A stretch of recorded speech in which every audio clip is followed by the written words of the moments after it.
Today, we have with us Dr. Dan Bautista.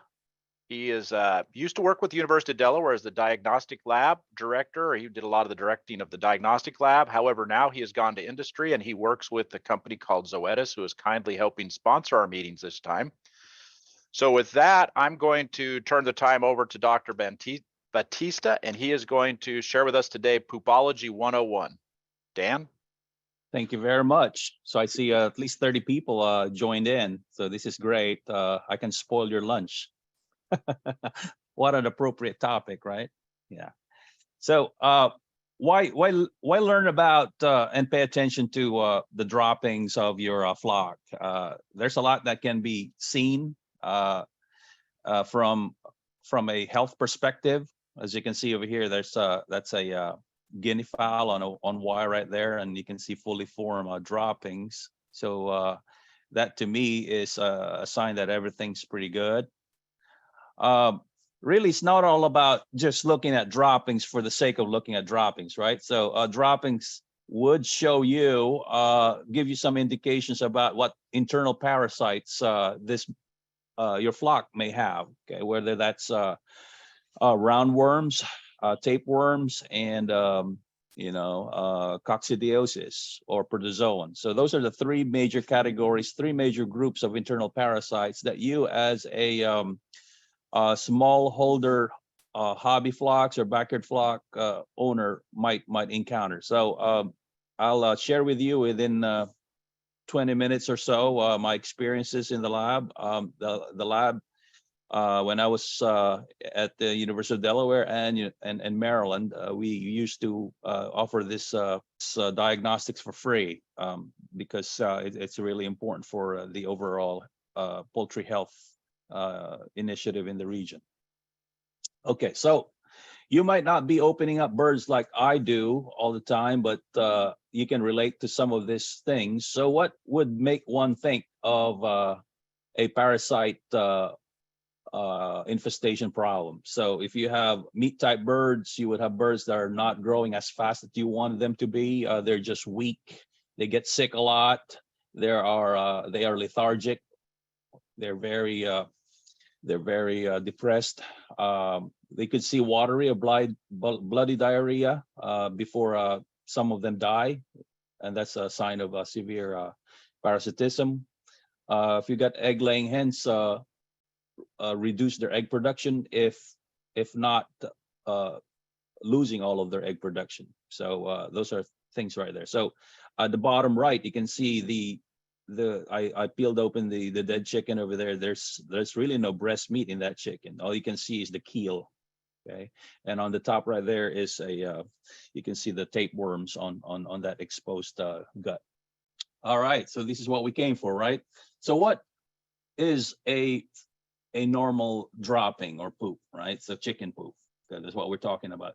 So you can see both examples. It's really not the color we're looking for, but it's the consistency.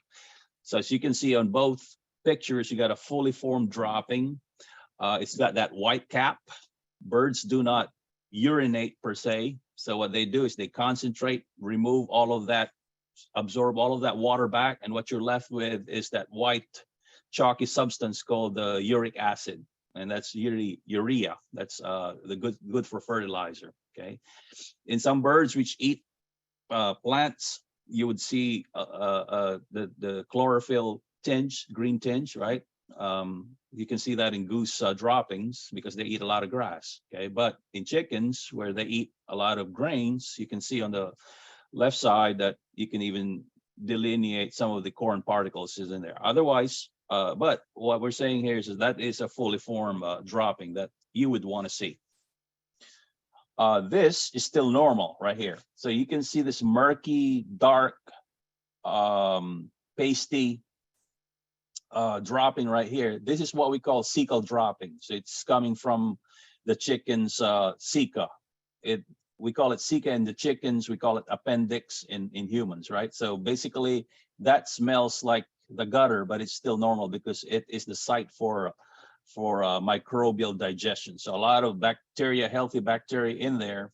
And this is what a chicken hen, would let the chicks a newborn chicks would peck on, and they would get mom's healthy microbiome or microorganisms from this cecal dropping right here. So if you see this, this is not a sign of disease. This is actually cecal droppings or night droppings, they would call that. Okay, so in modern poultry, commercial poultry hatcheries, they don't get to peck on this natural probiotic, so to speak, to get a head start. But in natural settings where you still have chickens brooding and hatching their eggs, they have a chance for those birds, day old chicks, to peck on this natural probiotic, so to speak, and that would set up the gut for the colonization of good bacteria. All right, so again, a few more examples of chicken poop. Okay, on the left is a fully formed dropping. On the top right is probably a waterfowl dropping. That's probably goose droppings. So again, it's about the consistency, right? And the bottom left, that could be a guinea fowl dropping right there. So all normal examples. Now, what is not normal is you can see tinge of blood or sloughed off intestinal wall. So that on the left side is watery. It has that orange. It's really part of the wall that really sloughed off because there's some irritation going on. On the top right it's very watery.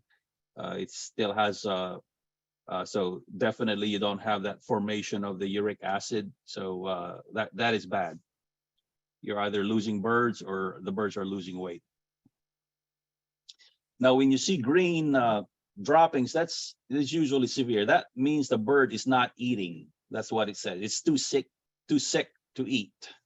And so that could be a lot of things, different diseases, and that's not a good sign. So that green tinge is due to the bile. It's not what they're eating, but it's due to the bile not being absorbed by normal feed. So if the bird's not eating, the bile doesn't have anywhere to go but to get pooped out by the bird. Now on the top left, I want you to pay attention to that bloody diarrhea right there. That bird is not going to survive the day. That will die in a short order, just because there's a lot of blood coming out of its intestines, gut. So again, you see this other examples of different diarrhea, so to speak. All of this are not normal. Okay, so we will delve into that. Now, when you see bloody droppings, I'd like you to think about one disease in particular, and that is coccidiosis. We call it cocci for short. Okay, it's a parasite that you cannot see by the naked eye, but it can cause a lot of dead birds, especially when they are in cages and they're grown in intensive conditions. Okay, now in backyard settings where they have a free run and they are not as packed in, this is much less of a problem, but it still could be a problem, especially when the birds are not exposed early and they get a whopping dose in the environment. So this is all about getting exposed to little amounts of infectious disease agents so that the body or the chicken has time to develop an immunity to it. Okay, so you can relate that to a lot of diseases as well. You don't want an overwhelming infection. What you want is a normal, regular dose of infection that the body can overcome and develop an immunity against. Okay, right. Going back to gut health, right? This is what a normal intestine looks like. If I unzip it, you can see it's even, it's velvety. There's no blood, there's no damage. And I will show you what a gut looks like microscopically as well. All right, so you can appreciate, right? Normal, not normal. So you see a lot of blood and destruction in that dead bird. That is coccidiosis. And no surprise when you see that currant jelly, strawberry jelly, or cherry pie filling, everybody has got their own food terms for it, droppings, that is a sure sign of coccidiosis. And that will result in a lot of mortality in your flock.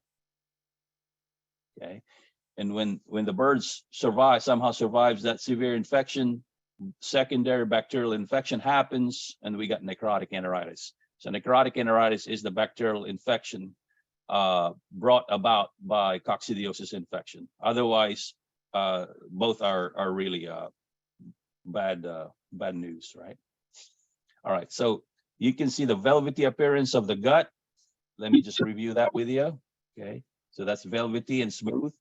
Look at this. This almost looks like a face towel. You can see that rough appearance. So you got a violent inflammatory reaction right there.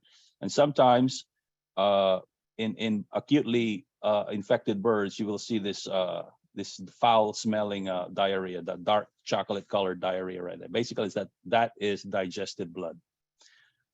Okay. So coccidiosis. Okay, this is what a normal intestinal surface looks like. Think about a lawn with lush, luxurious grass on it. All of those projections, finger-like projection, are surface area for the gut to absorb all the essential nutrients and all that stuff, right? So that is really what a healthy, normal intestine looks like. That's what my intestine looks like, yours, and even a bird, because we are all monogastrics. Okay. Now this is what an infected gut looks like. And you can see those little aliens over there, those purplish circles. Those are parasites. They're called coccidiosis. They look like eggs. And one of them will reproduce in 1 week to 12,000. Some of them would be making babies every week from thousands to 10,000s. So as you can imagine, in 3 weeks, you got millions. Okay. So you got a parasitized gut over there. You can see it's losing its structure. It's losing its absorptive capacity. So you can have birds having diarrhea, bloody diarrhea. And if they don't die because it's not severe enough, they would be losing performance, whether by loss of eggs or loss of weight. Okay. If it's bad enough because there's a secondary bacterial infection, this is what it looks like. It's unrecognizable. It's almost like a bomb went off the gut because you can't see those finger-like projections, right? Let's review this. Looks like on coccidia and necrotic enteritis, completely unrecognizable. All right, so this is what a coccidia looks like. On your left, they're little eggs. That's what we look at in the droppings. That's me right there in the field looking at coccidia in a commercial flock. And I've shown you this microscopic section over here on the gut on the right as well. So that's coccidiosis for you. Okay, so bloody guts, bloody stools, most likely coccidiosis. So we'll talk about control later on. All right, so more familiar with you guys on the hobby area would be roundworms. Okay, so when you have a bird that doesn't put on weight, stop laying eggs, but doesn't have bloody droppings, it's more or less roundworms. And most of the time, it's not as severe as what you see over here. This is basically blocking the small intestine, and the bird is just starving to death, basically. Okay. And you can see on the left, on the right, you can see all those eggs. Okay, that's what it looks on the microscope. These are actual field pictures that I took. Okay, so when you have that blockage, that bird cannot pass feed. So it's rare to see this, but if it gets to this point, you will see adult roundworms in the droppings on the ground. Okay, this is fairly common. It's spread through the birds eating flies, worms, earthworms, and all of that stuff. So it's part of their diet, but you know, roundworms like to live as well. So one of the things we see as we move from conventional cage production to pasture or on the floor reared systems, we see a lot more of these roundworms in commercial settings. All right, another type of worm that is fairly important in turkeys because it's more severe in turkeys than chickens. So chickens naturally carry cecal worms, and most of the time it doesn't really affect them if they have enough pasture to move around, but it's in susceptible turkeys, especially the ones that are raised on wire before they get on the ground. It can really be severe in turkeys. So the cecal worm right here, you can see them, they're very short on the top left, but they also carry a hitchhiker, a microscopic, an invisible killer called Histomonas. It's a protozoa like cocci. We can't see it by the naked eye, but what it does is it travels through the body and destroys the liver and other organs. So in turkeys, you see a lot of this dead birds. It's called blackhead. I don't know why they call it blackhead, because it doesn't look black, but you can see this yellow necrotic lesions, abnormalities in the liver. Okay, so a lot of mayhem and destruction in a dead bird. So what you can do is regular deworming. So if you control the cecal worm and the roundworm, where this protozoa hitchhikes on, then you control Histomonas as well, or blackhead. So it comes together. So fly and beetle control is important, because that is how a lot of these worms and even the protozoa survive. Okay, you need to replace litter bedding and rotate scratch pens and pasture. So I mean, it really applies to us too. Avoid areas where there is hugely concentrated droppings, because droppings contain a lot of microorganisms that are pathogenic to birds and parasites as well. All right, another one that I see, not a whole lot of parasites and disease kill guinea fowl. Okay, they're very tough creatures, right? But one of their Achilles heel or kryptonite would be this capillary or thread worms. You can appreciate the thread-like quality of this worms on your left picture, as right there, and they have a distinctive football-shaped egg if you see them in the microscope. So between those two, you have a good diagnosis. So this is in the crop of the birds. It's not just in the duodenum, but the threadworm likes to live, adult threadworm likes to live in the crop. See, this bird has got an irritated crop and wasting away pretty much. All right, tapeworms can be found in chickens as well. This is a dramatic example of that. But in chickens, it really is not a big killer. It's there, but it's not doing a whole lot of damage. It just likes to coexist. Yes, is there anybody that's got a question?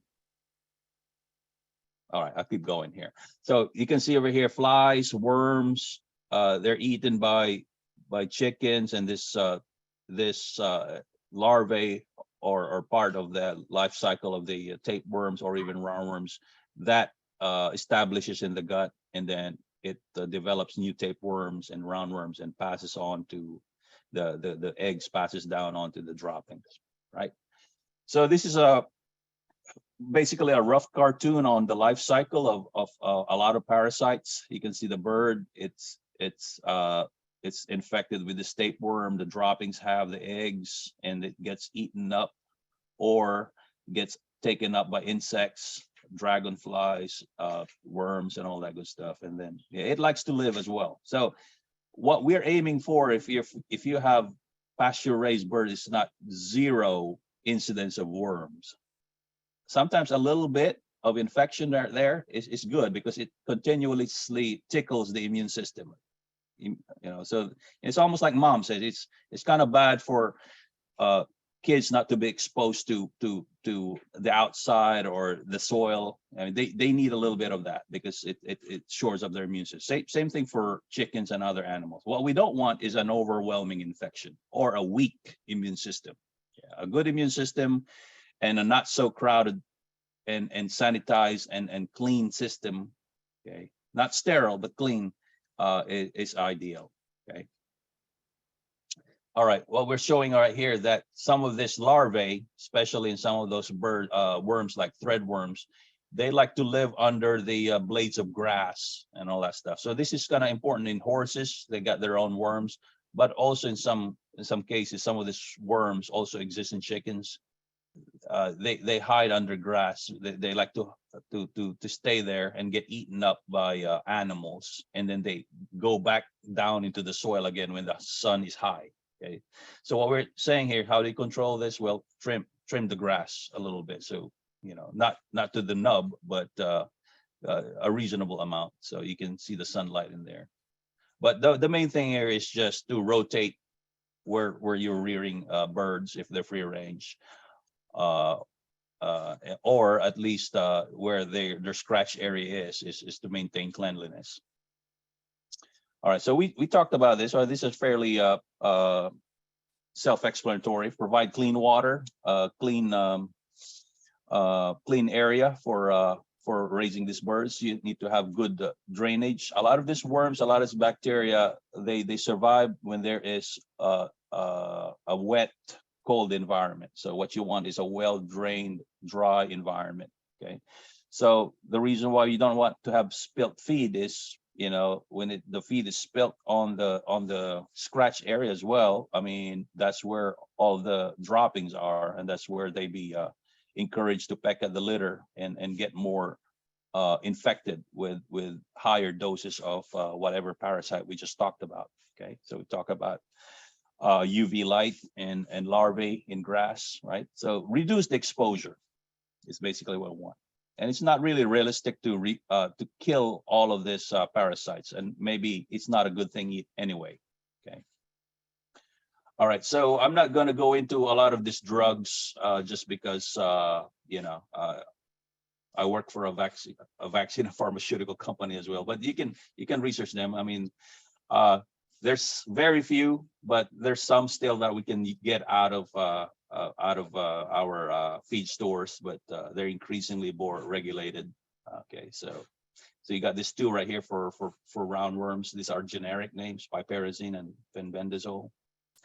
There are some that are used experimentally. They're still not. A lot of these are not approved for use, but they work. Capillaria still okay. Sickle worms. These are the two that commercial companies can use on the breeder side and pullets if they're not laying eggs. Okay, tapeworms, there's not a whole lot, but it's more on the control side. But not to worry, because tapeworms basically is not a huge problem. They're there, but they're really not causing a lot of havoc in chickens and turkeys and what have you. And with that, I'd like to give it back to either John or Megan and to the audience if they have any questions and anything you want to share from your experiences. Thank you very much for your attention. I had a couple of requests for you to show the prevention slide again. Sure. All right, bear with me here. Did I just pass it? Probably did. Okay. And then another question came through. Can you recommend any natural anti-parasitics like pumpkin seeds, etc.? So I tried that when I was at the university. So let's just establish this so you know where I stand. They're not as good as some of this as piperazine, just because the active ingredients on some of the piperazine, they're pretty concentrated. So you get mixed results.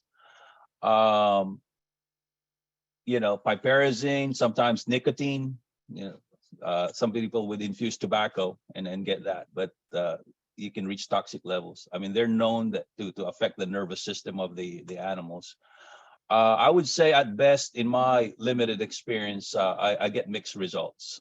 They will not stand up to really stiff challenge or infection, but they might work in reasonably low to moderate infections. So again, I'd like you to think about, I don't want you to get trapped into this, what can you give me a silver bullet kind of question. Everybody wants to have a silver bullet, right? So even some good medications can really get overwhelmed with poor management and all that stuff. So pumpkin seeds, pineapple, everybody, what some of the things I've tried over there: cinnamon, botanicals, oregano. What else have they used before? Wormwood.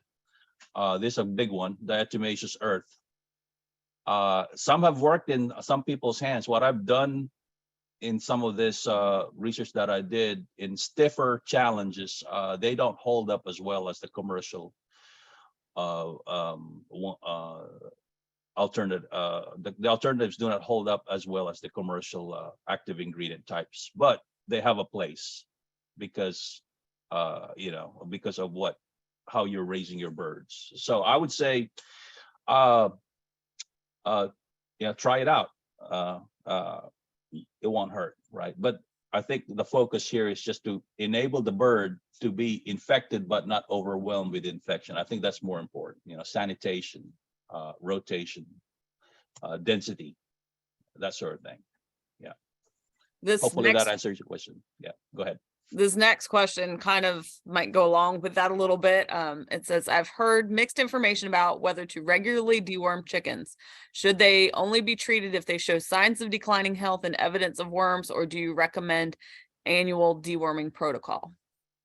Again, I hate to couch it, and I see some of this, for example, some of the ones that I interact with, usually it's more like morbid, because people don't call me to chat. Usually they have a dead bird or a sick bird, and then they start calling the university. Yeah. So those folks that have dead chickens, I would imagine they would have a high level of infection. So they say, well, how many birds do you have? I only have 30. And then say, how big is the scratch area? Oh, it's 9 by 9. It's always been like that for 9 years. So that's not very big.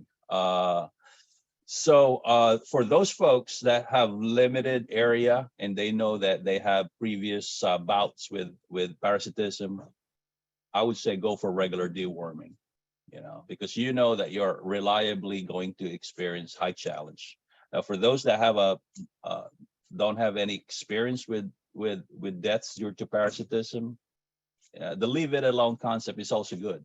Yeah, but there's no one fit criteria. So I'm of the mindset that if you have the run and they're fine, leave them be with minimum interventions. Yeah, do what works for you. All right, and this one is about the abnormal poop slide. The bottom right, the bottom right image. What does that indicate? Let's go over that. Just stop me when you see it. Right here, probably. That looks like it. Let me see. Yeah. It's got to be it, because yes, anyway. that slide. Okay. So that could be a moderate coccidia infection. In this case, usually if it's like roundworms, it's mostly watery diarrhea. I mean, clear. Sometimes it's clear. Okay, so it could be a lot of things. What we can deduce from here is it basically what it's eating is not digesting, it's just expelling it out. So there's some so this could be coccidiosis most of the time. So this is probably out of a severity lesion score of 1 to 4, this is to me like a +2, and the top left is a +4. That is a dead bird by the end of the day. Okay, this could be this bird maybe 4 days ago. Okay, this right here could be anything from just gastrointestinal upset, ate something it didn't like, maybe some sour mash or spoiled mash, and you know what, they'll just shrug it off. But you just don't want to see his blood. Okay, sometimes this green diarrhea here, it could be viral infection and all that stuff. What it doesn't indicate, okay, when people see this, the green stuff, they say, oh, I got Newcastle disease because I saw it in a handout. All it's saying is the bird is too sick to eat. And there's a whole book of the reasons why the bird is too sick to eat.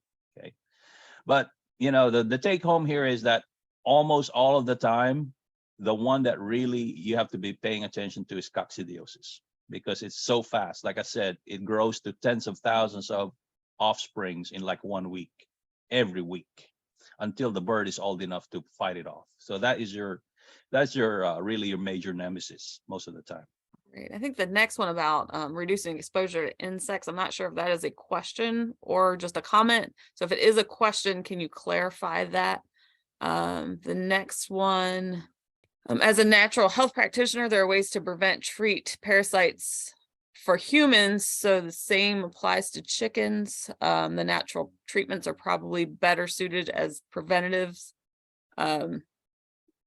So yeah, it could. We're both monogastric living beings, right? So there are some of that's, for example, some of the dewormers that I listed has applications in humans, even the ones that have been experimentally used. Experimental means that I'm not saying it doesn't work, but it has to go through this government process um, of being approved. So you make a label claim, you got to back it up and spend the research and the money for the government agencies to say this is approved in this species. But the concept is there.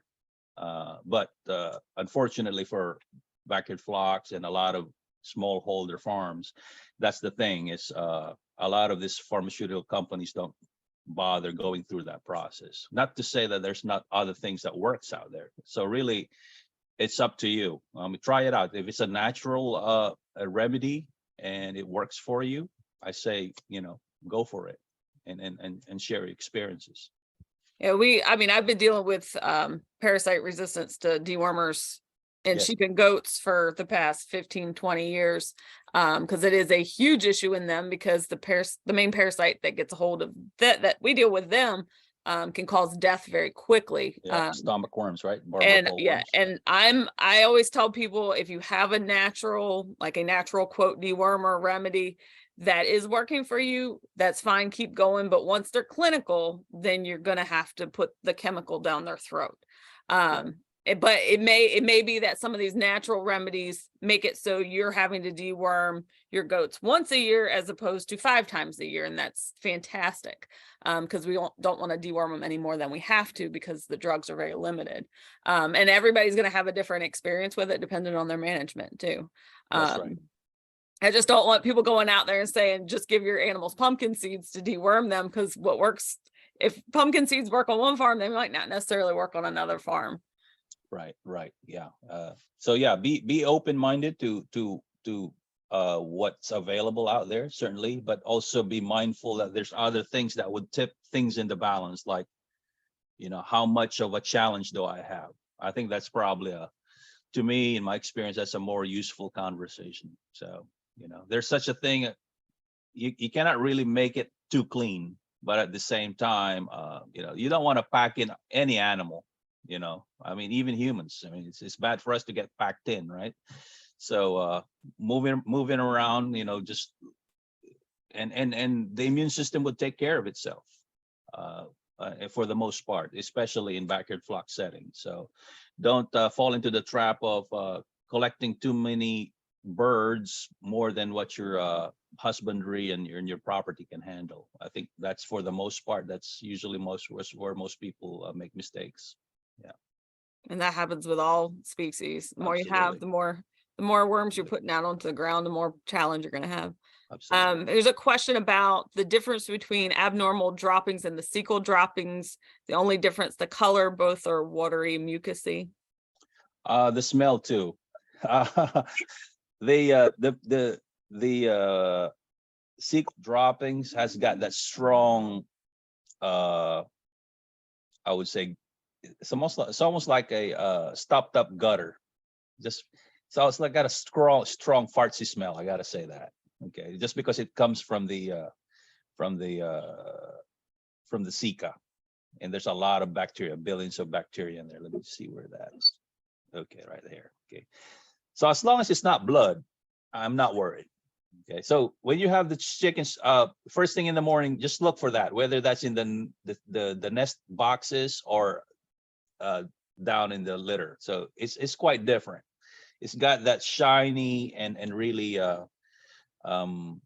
it's got a different consistency, and it doesn't have rough feed particles as well, because when it reaches the ceca, most of the particles are digested. Yeah, and it's got that different smell on it, and so that is actually rich in a lot of good bacteria.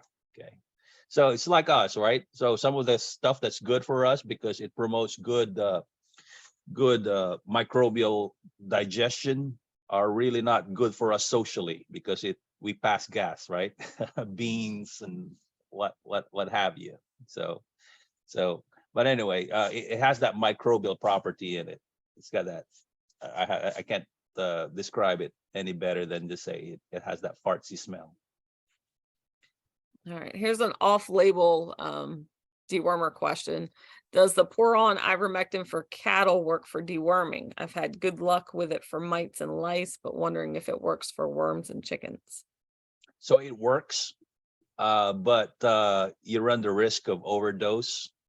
So you got to be careful out there. And in my current job, I just can't talk about things that are not government approved. Does it work? Sure. And there's other examples out there on the internet. But when you're using a cattle dewormer, you're bringing a howitzer to a knife fight. So there's other less concentrated forms of ivermectin out there.